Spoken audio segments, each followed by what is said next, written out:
Shepard Bushiri has made serious allegations against South African law enforcement officials, claiming they are biased and corrupt. My name is Alokwan, and these are the news that matter the most. Now, Shepard Bushiri specifically accused the police officers who arrested him on previous money laundering charges of demanding 12 million rands from him and filing complaints with various bodies, now including the South African Rights Commission and the president of the Hawks, but no actions have been taken.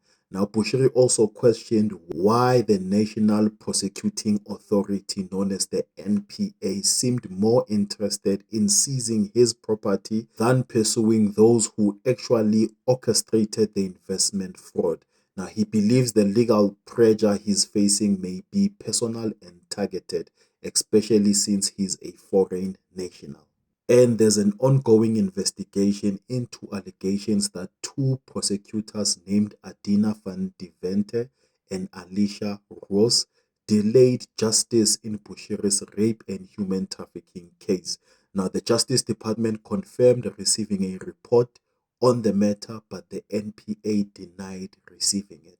For those who do not know, Shepard Bushiri is a self-proclaimed prophet who is currently facing serious charges in South Africa, including rape, fraud, money laundering, and contravention of various financial laws. Now, the couple, which is Shepard Bushiri and the wife, fled to Malawi in 2020 while they were still on bail in South Africa.